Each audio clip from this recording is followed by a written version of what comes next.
Ligji I ruajtjes së energjisë mekanike.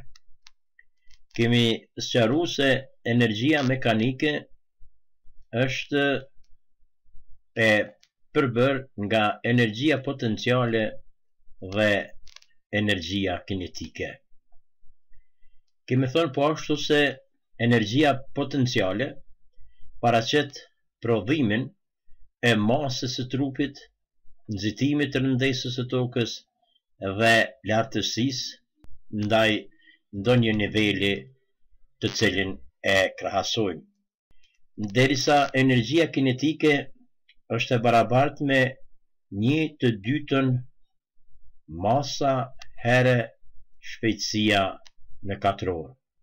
Këto njësi mësimori kemi shpjeguar dhe nëse dëshironi të dini se si arrim deri te këto formula, mund të ktheheni dhe të dëgjoni sërish mësimet të cilat kanë të bëjnë me energjinë potenciale dhe energjinë kinetike. Energjia potenciale varet nga lartësia. Sa më madhe që tjetë lartësia, aq më madhe është energjia potenciale. Po në qoftë se lartësia zvoglohet, atëre zvoglohet edhe energjia potenciale.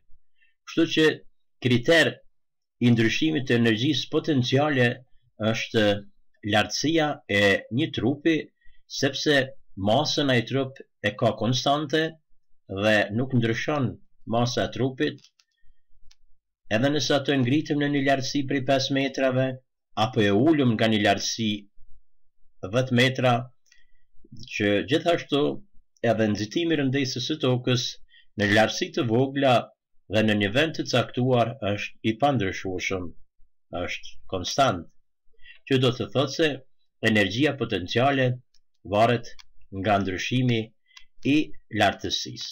Derisa energjia kinetike varet nga lëvizja e trupit, nga shpejtësia e lëvizjes së atij trupi. Nga se masa është konstante për një trup, ndërkaq shpejtësia mund të ndryshojë në lëvizjen e trupit dhe me rritjen e shpejtësisë rritet edhe energjia kinetike. Do të thonë se energjia kinetike varet nga ndryshimi I shpejtësisë. Njësia ndërkombëtare edhe për energjinë potenciale dhe për energjinë kinetike është gjaulli, që do të thotë se energjia ka njësinë gjaul, pa marrë parasysh se cili lloj I saj është.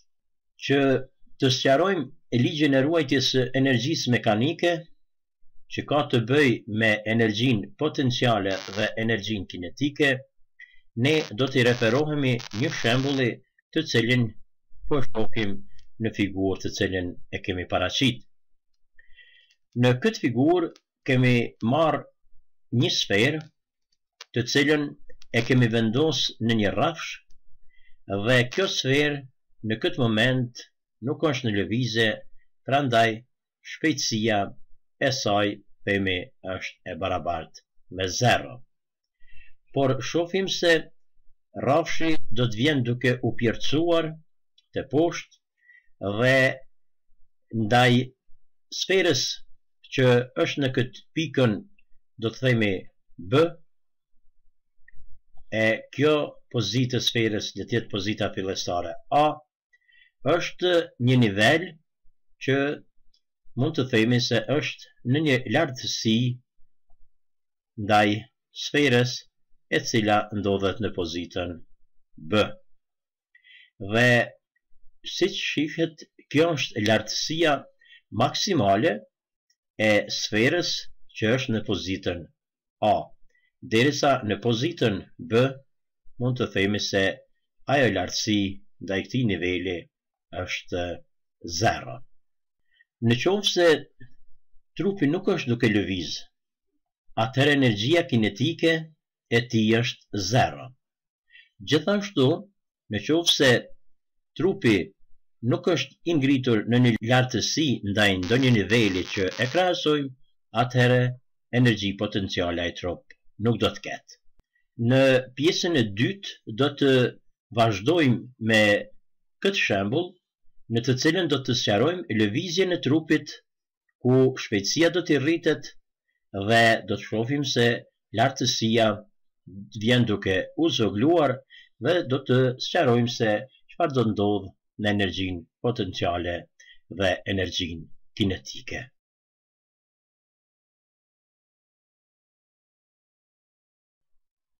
Tani po vazhdojmë me pjesën e dytë të kësaj njësie mësimore, ligji i ruajtjes së energjisë mekanike, ku në pjesën e parë sqaruam se energjia mekanike përbëhet nga energjia potenciale dhe energjia kinetike, po ashtu sqaruam edhe një herë apo rikujtuam formulat për energji potenciale dhe kinetike, gjithashtu sqaruam se kriter i ndryshimit të energjisë potenciale është ndryshimi i lartësisë, ndërkaq kriter i ndryshimit të energjisë kinetike është ndryshimi i shpejtësisë.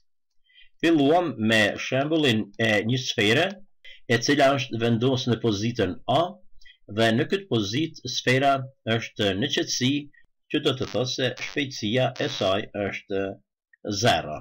Në qoftë se krahasojmë sferën e njëjtë, e cila gjendet pas një kohe në pozitën B, atëherë në pozitën B lartësia ndaj këtij rrafshi horizontal, të cilin ne e krahasojmë, themi se është e barabartë me 0. Dhe në qoftë se do të veprojmë me një forcë mbi këtë sferë, ku ajo është në qetësi, sepse shpejtësia e saj është 0, dhe sfera është e ngritur në një nivel H ndaj nivelit të pozitës B të sferës, dhe kjo është njëherët lartësia më e madhe që po e shohim se është ngrit sfera. Me goditjen e sferës me anë të një force, ajo do të fillojë që të lëviz në rrafshin e pjert, dhe në rastet ku po paraqesim sferat e hyjezuara, mund të themi se tani shpejtësia nuk është 0, por ajo ndryshon nga 0-ja, sepse sfera është në lëvizje. Dhe në momentin kur sfera arrin në pozitën B, do të arrijë një shpejtësi maksimale, sepse nëse ajo vazhdon me tutje rrafshit, po shohim se duhet të ngritet në një lartësi dhe në atë moment fillon shpejtësia të zvoglohet. Prandaj në pozitën B, shpejtësia e sferës do të jetë maksimale, derisa në pozitën A shpejtësia ishte 0. Në momentin kur shpejtësia është 0, edhe energjia kinetike është e barabartë me 0. Kjo ndodh për shkak se çdo numër i cili shumëzohet me numrin 0 jep numrin 0, dhe energjia kinetike është e barabartë me 0, kur shpejtësia është e barabartë me 0. Por sa do të jetë energjia kinetike në pikën B? Energjia kinetike në pikën B do të jetë maksimale, për arsye se shpejtësia është maksimale e sferës e cila është duke lëviz. Prandaj, në pikën B, energjia kinetike është maksimale, për shkak se shpejtësia me të cilën lëviz sfera është maksimale. Por sa do të jetë shpejtësia në njërin nga këto pika ku kemi krahasu sferën e cila është duke lëviz, kur shpejtësia e lëvizjes së trupit është e ndryshme prej 0-s, atëherë edhe energjia kinetike themi se është e ndryshme prej 0-s. E sa do të jetë ajo energji kinetike, duhet të dimë sa është shpejtësia me të cilën lëviz trupi, në këtë rast sfera, dhe sa ka qenë masa e saj, që të llogaritet energjia kinetike me anë të formulës 1/2 m². Por të krahasojmë tani energjinë potenciale. Shohim se në pikën B lartësia është 0. Në qoftë se lartësia e trupit është 0, atëherë edhe energjia potenciale është e barabartë me 0. Përse ndodh kjo? Edhe njëjta gjë ndodh sikurse që tham te energjia kinetike, nëse shpejtësia është 0, për energji potenciale do të jetë 0, në qoftë se lartësia është 0, sepse në qoftë se shumëzojmë masën dhe nxitimin, pa marrë parasysh sa do të jetë rezultati i masës dhe nxitimit, kur shumëzohet me 0, rezultati del 0, sepse rregulla e matematikës thotë që çdo numër që shumëzohet me numrin 0 është 0. Por në pozitën A shohim se sfera ka një lartësi që nëse konsiderojmë këtë lartësinë h barabartë me 0 dhe këtu në një pikë të caktuar një lartësi tjetër, shohim se kjo lartësi është më e vogël se lartësia në pikën A. Dhe përfundojmë se në pikën A është lartësia më e madhe e sferës që ndodhet në këtë rast. Prandaj këtu themi se lartësia është maksimale.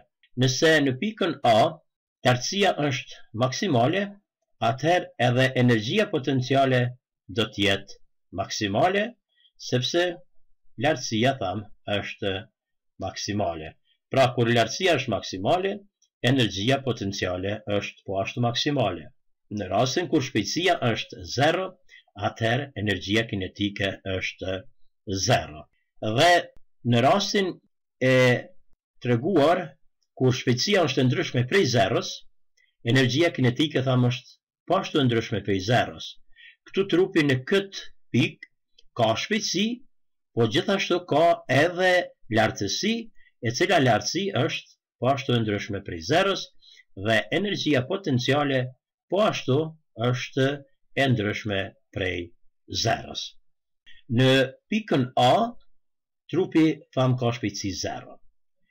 Me lëvizjen apo me veprimin e forcës mbi sferë, shpejtësia fillon të rritet nga 0, e ndryshme prej 0-s, dhe në pikën B maksimale.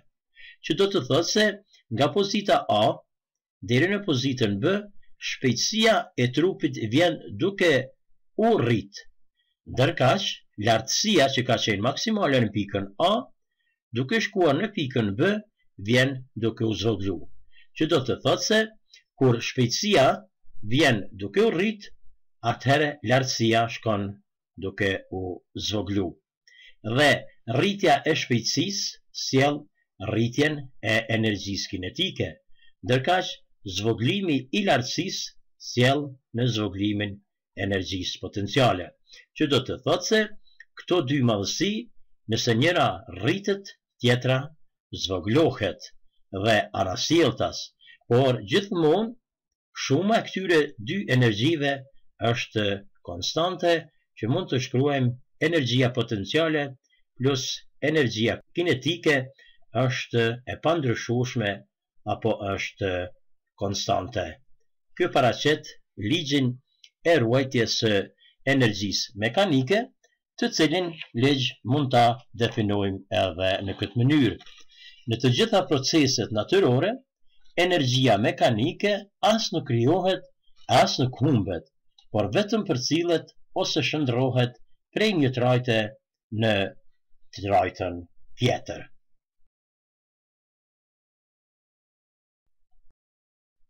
Do të vazhdojmë me pjesën e tretë të ligjit të ruajtjes së energjisë mekanike. Energjia mekanike paraqet shumën e energjive kinetike dhe energjisë potenciale.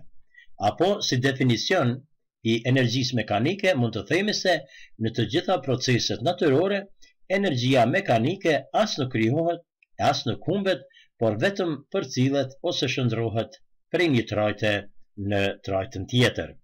Që do më thonë se energjia mekanike paraqet shumën energjisë potenciale dhe energjisë kinetike, e cila gjithmonë është e pandryshueshme apo është konstante. Për të sqaruar këtë ligj të ruajtjes së energjisë mekanike, ne do të referohemi në shembull tjetër me anë të një topi. Nëse topin e kemi në pozitën A, që siç shihet nga figura, ky top është i ngritur ndaj një niveli në një lartësi të caktuar h. Pra, lartësia e topit në pozitën A është një lartësi ndaj nivelit të cilin ne po e krahasojmë topin nga kjo sipërfaqe që mund të jetë sipërfaqja e tokës apo ndonjë dyshemi në të cilën jemi duke zhvilluar ndonjë lojë. Në qoftë se topin e lëshojmë nga kjo pozitë, nga pozita A, atëherë për shkak të gravitetit të tokës, topin do ta tërheqë toka dhe do të bie në dyshemi.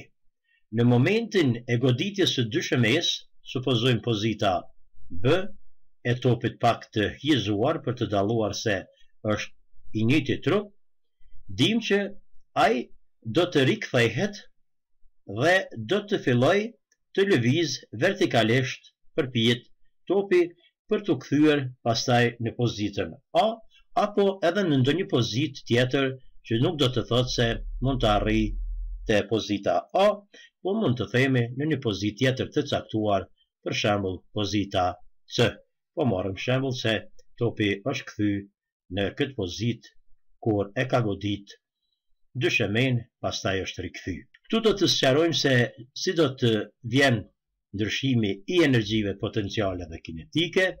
Në pozitën A po shohim se është lartësia maksimale e topit, prandaj në këtë pikë themi lartësia është maksimale, e në momentin kur lartësia e një trupi është maksimale, atëherë sqaruam edhe në rastin e parë me anë të sferës se edhe energjia potenciale është maksimale. Pra, energjia potenciale është maksimale në pozitën A, sepse lartësia e trupit në këtë pozitë është maksimale. Por, me lëshimin e topit nga kjo lartësi, vjen lartësia duke u zvoglu, ndërkaq në pikën A, shpejtësia e topit është 0, sepse ende trupin e kemi në këtë pozitë. Në momentin kur e lëshojmë topin të lëviz, atëherë shpejtësia vjen duke u rrit, ndërkaq lartësia duke u zvoglu. Dhe me rritjen e shpejtësisë, atëherë energjia kinetike nga zeroja, kur ka qenë shpejtësia 0, në moment kur shpejtësia ndryshon, pra rritet dhe ndryshon prej zeros, atëherë edhe energjia kinetike do të ndryshoj nga zeroja. Dhe në momentin kur topi e godit dyshemen në pikën B, në atë moment lartësia e topit ndaj dyshemes do të jetë e barabartë me 0, ndërkaq shpejtësia në pikën B është maksimale. Pra, ajo shpejtësia më e madhe të cilën e arrin trupi nga pika A deri në pikën B. Edhe në momentin e rikthimit të topit nga pozita B, në fillim shpejtësia vjen është më e madhe, por me rritjen e lartësisë në pikën C, trupi do të humbë tërë shpejtësinë dhe në këtë pikë do të themi se shpejtësia e tij do të jetë sërish 0. Dhe në momentin kur shpejtësia është 0, atëherë edhe energjia kinetike do të jetë e barabartë me 0. Por të rikthehemi edhe një herë në pozitës B, kur shpejtësia është maksimale, pra në momentin kur topi e godet dyshemen, shpejtësia është maksimale, atëherë në këtë pikë energjia e lëvizjes apo energjia kinetike do të jetë maksimale. Derisa lartësia në pikën B thamë është 0, sepse e ka godit dyshemen dhe këtu nuk ka fare më lartësi, atëherë edhe energjia potenciale do të jetë e barabartë me 0. Ndërkaq në pikën C, derisa të themi trupi është ende duke u ngrit apo në një pikë tjetër të caktuar, për shembull në një pikë tjetër që topi qoftë se është duke u ngrit apo ka qenë duke u kthy sërish në dysheme, shpejtësia e tij është e ndryshme prej 0. Mirë po këtu nuk është shpejtësia maksimale. Por edhe këtu trupi ka një lartësi, e cila lartësi është po ashtu e ndryshme prej 0. Dhe në momentet kur shpejtësia është e ndryshme prej 0, atëherë edhe energjia kinetike është e ndryshme prej zeros. Nuk është maksimale, por nuk është as zero. Ndërkaq lartësia është e ndryshme prej zeros, edhe energjia potenciale është gjithashtu e ndryshme prej zeros, dhe shuma e këtyre dy energjive, energjisë potenciale dhe energjisë kinetike, është po ashtu e pandryshueshme apo është konstante, që tregon se krejt kjo që ka ndodhur, energjia potenciale është shndruar në energji kinetike, apo e kundërta, energjia kinetike shndrohet në energji potenciale.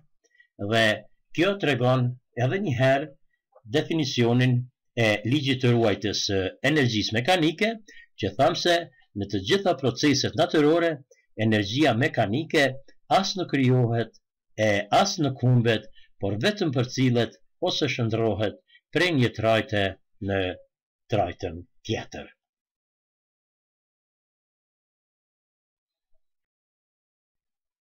Po vazhdojmë me një shembull tjetër të ligjit të ruajtjes së energjisë mekanike, ku në shembullin vijus kemi paraqit një sferë, e cila sferë është e lidhur me një spango dhe është e përforcuar në këtë pikën këtu, që mundson që ajo të qëndrojë e qetë dhe e përforcuar në këtë mënyrë. Këtë rrafshin po e marrim si një shembull i cili tregon se ndaj këtij niveli jemi duke e krahasuar energjinë e trupit. Prandaj në këtë pozitë shohim se sfera ndaj rrafshit është në një lartësi zero, që do të thonë se lartësia e sferës ndaj rrafshit është zero. Po ashtu, sfera është në qetësi dhe nuk është në lëvizje, atëherë edhe shpejtësia e sferës është zero, që do të thonë se edhe energjia kinetike në këtë rast është e barabartë me zero, gjithashtu edhe energjia potenciale është e barabartë me zero, sepse lartësia është zero, energjia potenciale është po ashtu zero.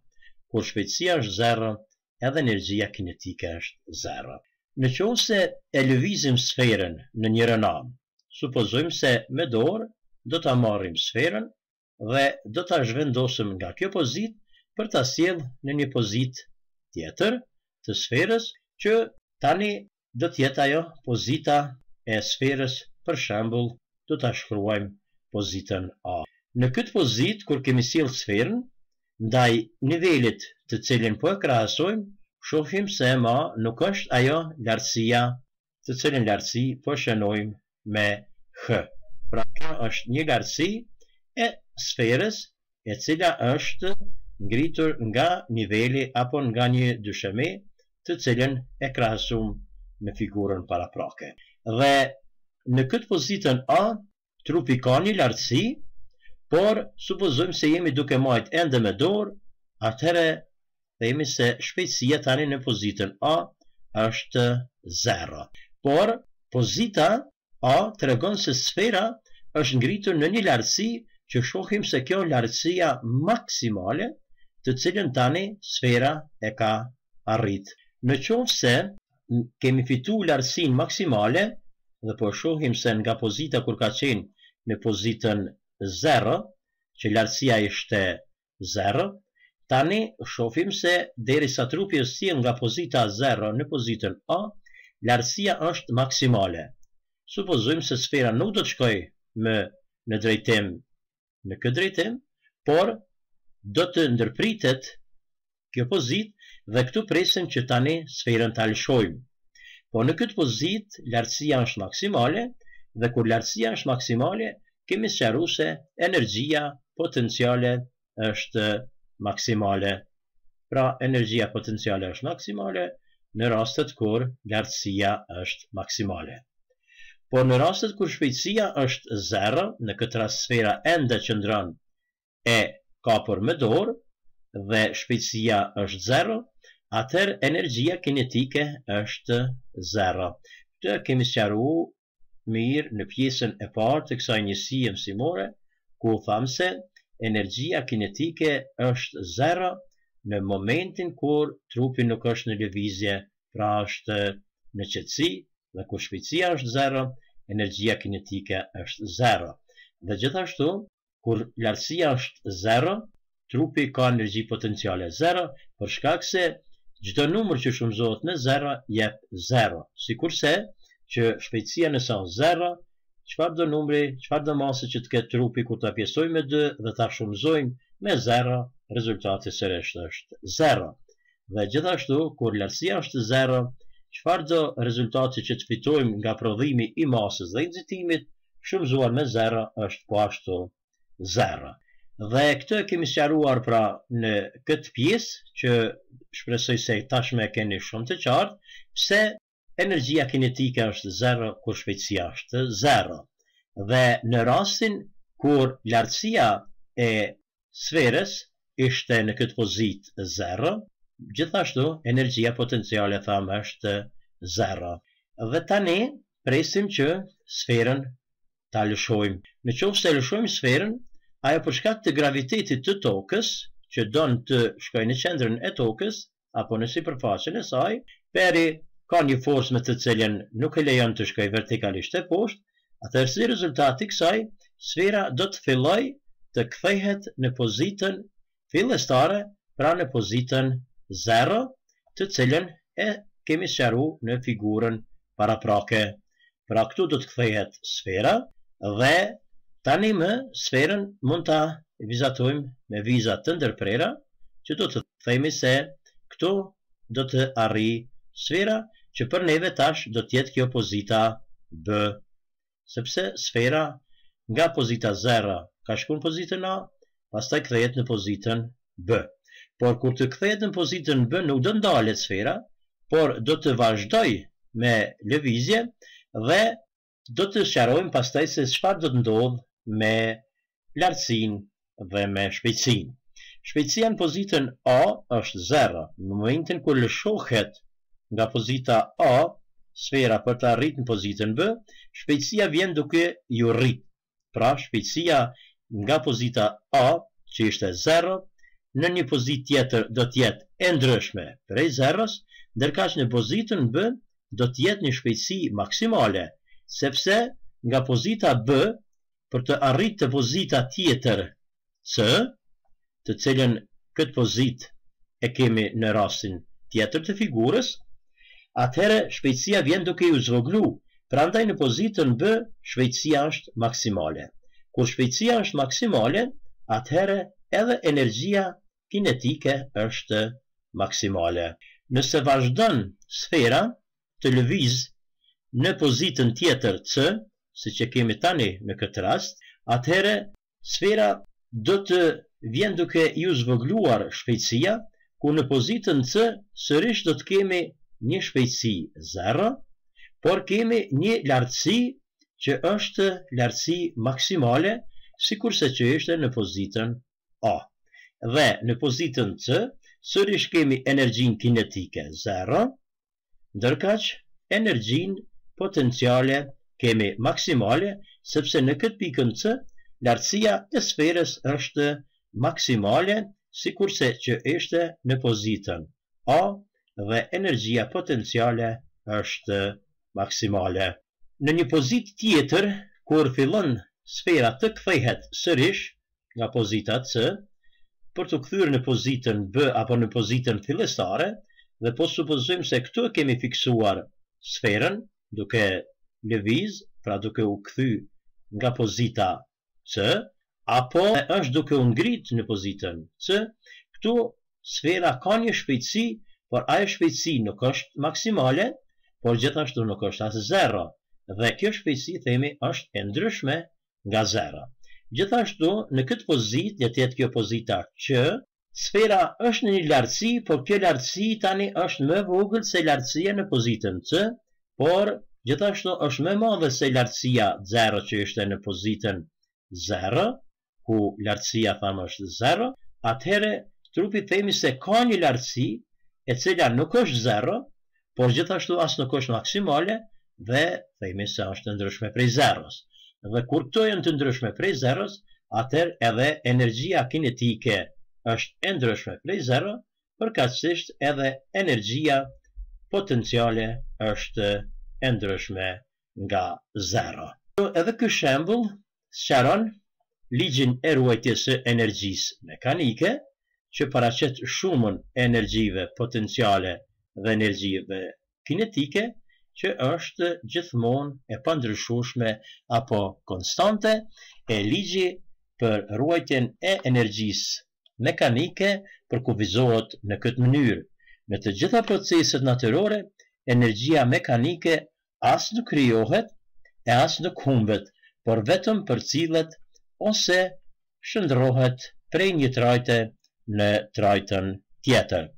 Të mbani mend, në të gjitha proceset natyrore, energjia mekanike as nuk krijohet e as nuk humbet, por vetëm kalon prej një trajte në trajtën tjetër. Në mungesë të forcave të fërkimit, shuma e energjisë potenciale dhe kinetike nuk ndryshon, gjë që e kemi paraqit me këtë ekuacion që është energjia potenciale plus energjia kinetike gjithmonë është konstante.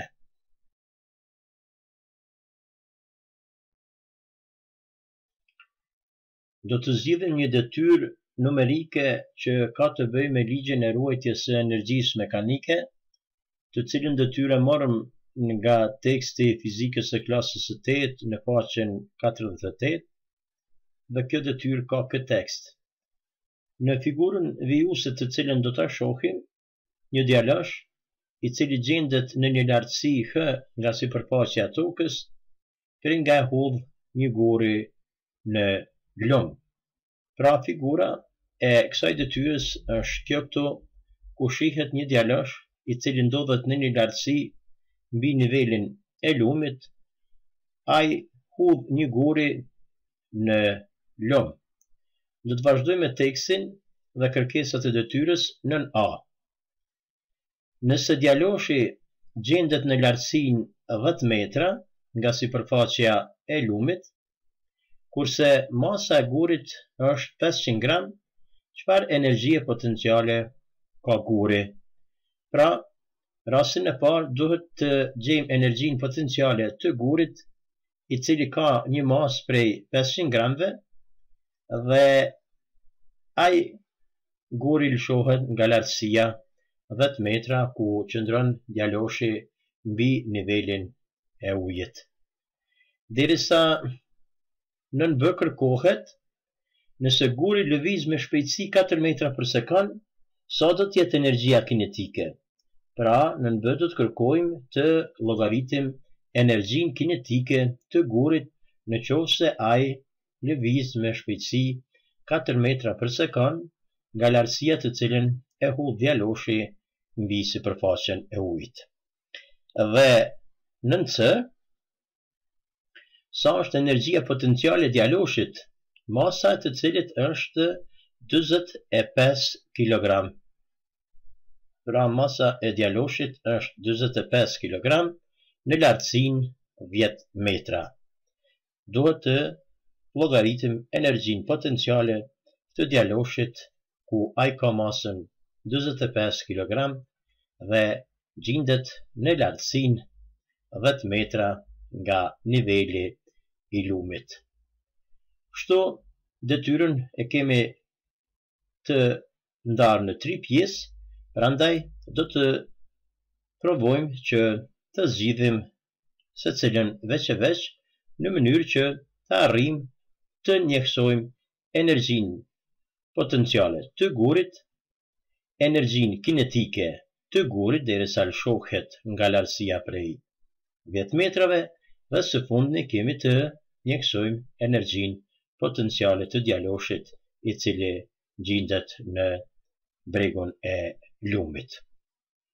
Ju nga këto dhëna provoni të zgjidhni këtë detyrë, ndërkaq në pjesët në vijim ju mund të na ndiqni edhe neve se si e kemi zgjidhur këtë detyrë, pastaj zgjidhjen e juaj ta krahasoni me zgjidhjen e detyrës.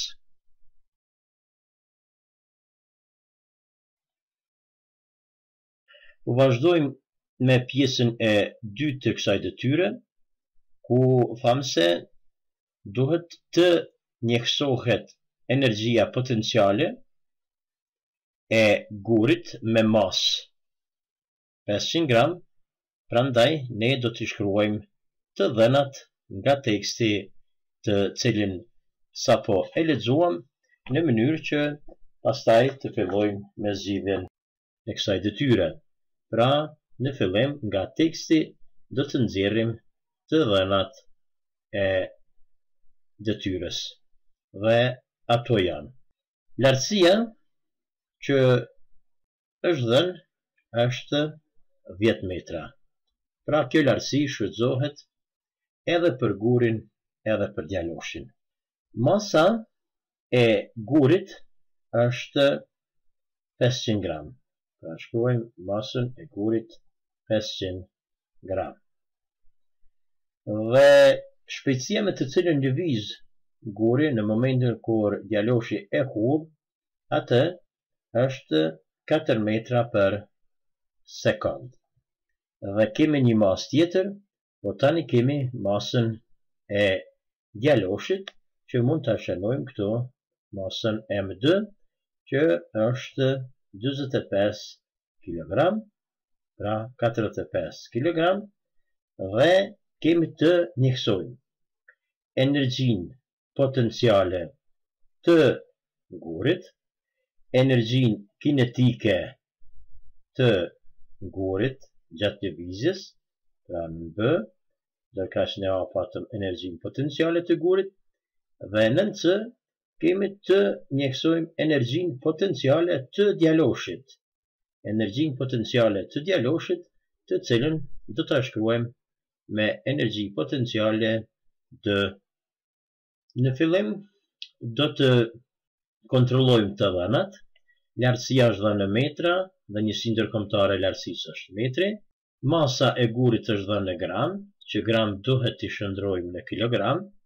Prandaj me një herë këtu shndrojmë 500 herë. Grami është 1000 herë më i vogël se kilogrami, që shkruhet 0.001 kilogram. Thjeshtojmë 2 zero me 2 zero, dhe tani shumëzojmë 5 herë 1, 5, 5 herë 0, 0, këtu është një prisje vetore dhe njësia kilogram, pra 500 gram, 0.5 kilogram. Shpejtësia është 4 metra për sekund, dhe njësia ndërkombëtare e shpejtësisë është metri për sekund, kjo është dhënë në mirë, dhe masa e djaloshit është dhënë në kilogram, që dim se kilogrami është njësi ndërkombëtare e masës. Meqense të dhënat tani kemi në njësi ndërkombëtare, atëre mund të fillojmë me njëksimin e energjisë potenciale të gurit. Energjia potenciale është e barabartë me masën herë nxitimin herë lartësinë. Kur të vërtetojmë këtë formulë, njësia do të del joule. Njësia ndërkombëtare e masës kilogrami, njësia ndërkombëtare e nxitimit metër për sekond 4 orë, njësia ndërkombëtare e lartësisë metër. Kilogram herë metër për sekond 4 orë është newton, herë metër, newton herë metër është joule. Meqense formula është vërtetuar dhe është mirë, atëre do të fillojmë me njëksimin e energjisë potenciale.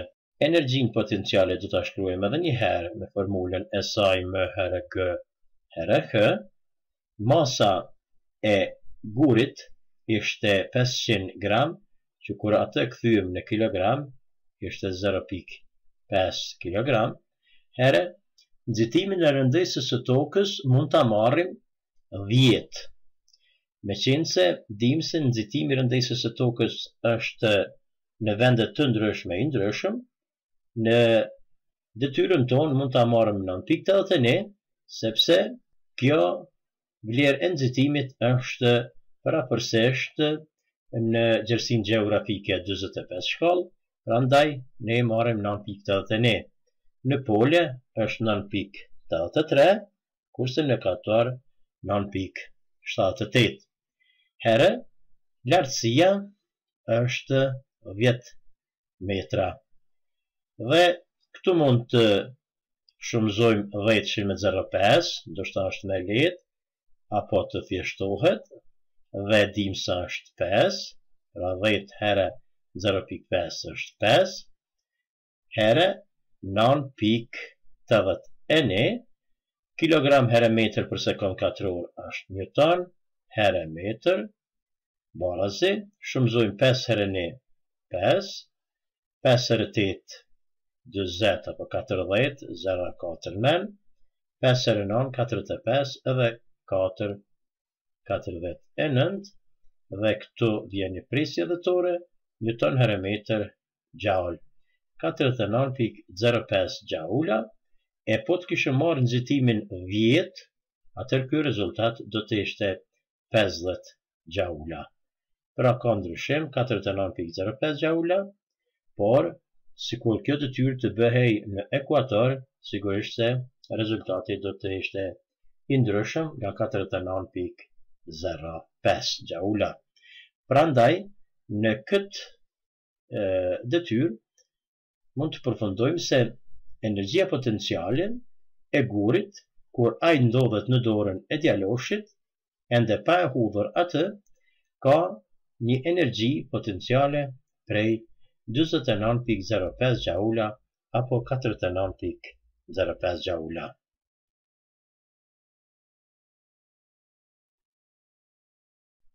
Do të vazhdojmë me pjesën e tretë të ligjit të ruajtjes së energjisë mekanike. Energjia mekanike paraqet shumën e energjive kinetike dhe energjisë potenciale. Apo, si definicion i energjisë mekanike, mund të themi se në të gjitha proceset natyrore, energjia mekanike as nuk krijohet, as nuk humbet, por vetëm përcillet ose shndrohet prej një trajte në trajtën tjetër. Që do më thonë se energjia mekanike paraqet shumën energjisë potenciale dhe energjisë kinetike, e cila gjithmonë është e pandryshueshme apo është konstante. Për të sqaruar këtë ligj të ruajtjes së energjisë mekanike, ne do të referohemi në shembulli tjetër me anë të një topi, nëse topin e kemi në pozitën A, që siç shihet nga figura, ky top është i ngritur ndaj një niveli në një lartësi të caktuar h. Pra, lartësia e topit në pozitën A është një lartësi ndaj nivelit të cilin ne po e krahasojmë topin nga kjo sipërfaqe që mund të jetë sipërfaqja e tokës apo ndonjë dyshemi në të cilën jemi duke zhvilluar ndonjë lojë. Nëse topin e lëshojmë nga kjo pozitë, nga pozita A, atëherë, për shkak të gravitetit të tokës, topin do të tërheq toka dhe do të bie në dyshemi. Në momentin e goditjes së dyshemes, supozojmë pozita B, e topit pak të hjezuar për të dalluar se është i njëjti trup, dim që ai do të rikthehet dhe do të filloj të lëviz vertikalisht përpjet topi për të kthyer pastaj në pozitën A, apo edhe në ndonjë pozitë tjetër që nuk do të thotë se mund të arrijë te pozita A, po mund të themi në një pozitë tjetër të caktuar, për shembull pozita C. Po marrim shembull se topi është kthy në këtë pozitë kur e ka godit dyshemen, pastaj është rikthy. Këtu do të sqarojmë se si do të vjen ndryshimi i energjive potenciale dhe kinetike.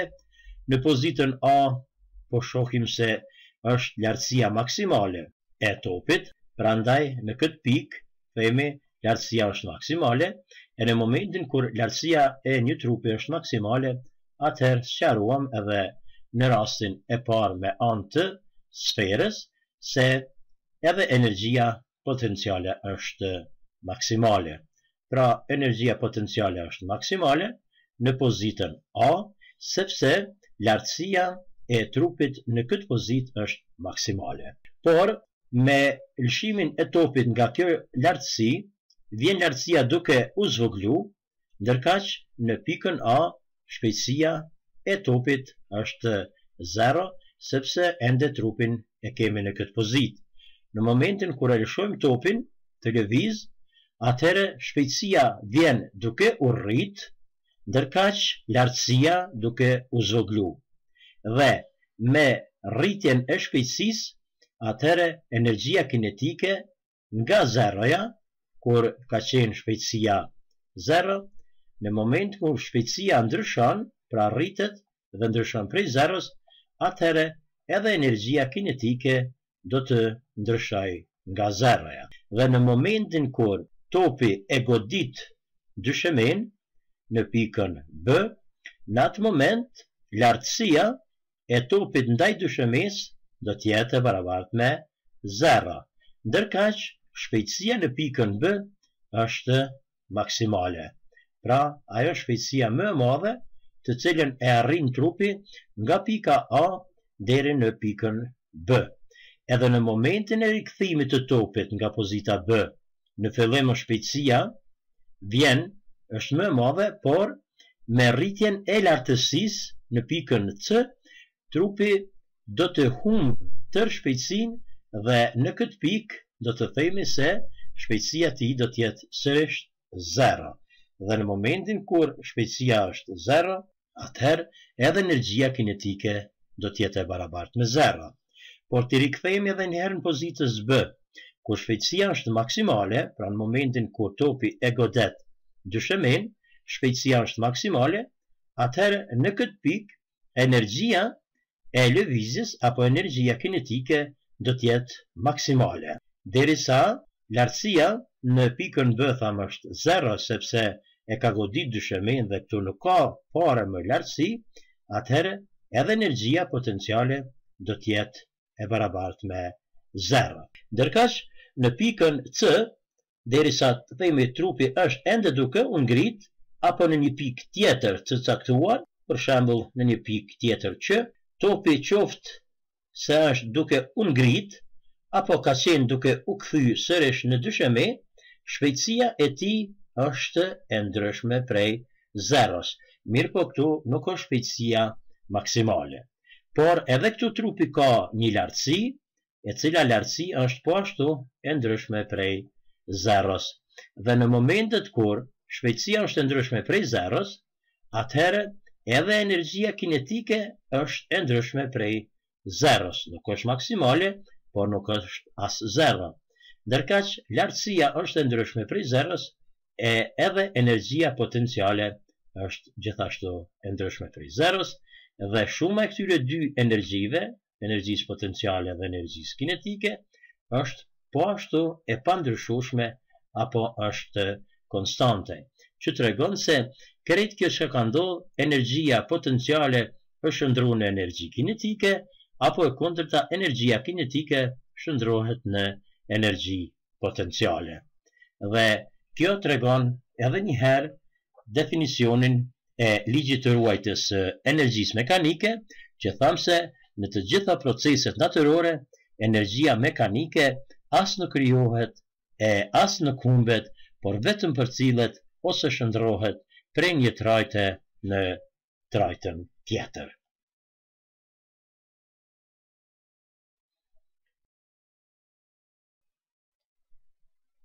Po vazhdojmë detyrën nën C, ku kërkohet tani të gjejmë energjinë potenciale të djaloshit. Pra, nën A gjetëm energjinë potenciale të gurit, nën B energjinë kinetike po ashtu të gurit, dhe nën C kemi të llogaritëm energjinë potenciale të djaloshit, kur ai ndodhet në një lartësi 10 metra ndaj nivelit të lumit, dhe masa e tij është 45 kg. Për të njësuar energjinë potenciale të djaloshit, dim se formula është energjia potenciale barabartë me masën here nxitimin here lartësinë. Kur të vërtetohet kjo formulë, njësia është joule, njësia masës është kilogram, njësia e nxitimit është metër për sekond katror, njësia lartësisht është metër, kilogram herë metër për sekond katror newton, herë metër është joule. Pra newton herë metër është joule, e joule është njësi ndërkombëtare e energjisë potenciale, sikurse që ishte edhe për energji kinetike dhe çdo lloj tjetër i energjisë njësinë ka Joule. Energjinë potenciale do ta shkruajmë edhe një herë formulën masa herë nxitimi herë lartësia. Masa e djaloshit që ndodhet në rastin tonë konkret është 45 kg. Pra masa e djaloshit është 45 kg herë nxitimi në rëndësisë së tokës e marrëm 9.81 metër për sekond katror herë lartësia është 10 metra. Pra lartësia është 10 metra dhe tani kemi të shumëzojmë 45 herë 9.81 të fitojmë vlerën sa është 441.45 është vlera kur shumëzohet 45 herë 9.81 kilogram herë metër për sekond katror është Newton herë kemi 10 metra barazi e 441.45 herë 10 është 4.414.5 Newton herë metër Joule. Do më thonë, energjia potenciale e djaloshit me masë 45 kg, kur ai ndodhet në një lartësi prej 10 metrave, është 4.414.5 Joule. Pra kjo është energjia potenciale e djaloshit, derisa energjia potenciale e gurit që ai e hudhi nga po ajo lartësi ku ishte është 49.05 Joule, sepse masa e gurit ishte 0.5 kg, ndërkaq masa e djaloshit është 45 kg. Pra ai kishte një masë prej 45 kg që qëndronte në një lartësi prej 10 metrave dhe në atë pikë ka energji potenciale 4.414.5 Joule. Kjo pra është zgjidhja e detyrës nën A, B dhe C që kërkohet nga teksti i detyrës si është dhënë në faqen 48 të librit të fizikës, ku shihet një dalosh i cili gjendet në një lartësi nga sipërfaqja e tokës prej nga e hudh një gur në lum, ku kërkohet nën A nëse djaloshi gjendet në lartësi 10 metra nga sipërfaqja e tokës, kurse masa e gurit është 500 gram, çfarë energjie potenciale ka guri. Nën B, nëse guri lëviz me shpejtësi 4 metra për sekond, sa do të jetë energjia kinetike e tij, derisa nën C kërkohet të njësohet energjia potenciale e djaloshit, masa të cilit është 45 kg, kur ai vetëm gjendet në lartësinë tashmë të njohur prej 10 metrave. Pra lartësia e djaloshit është 10 metra, prej të cilës ai ka hudh një guri me masë 500 gram, njësuam energjinë potenciale të gurit, energjinë kinetike të lëvizjes së gurit dhe energjinë potenciale të djaloshit i cili gjendej në atë lartësi prej 10 metrave.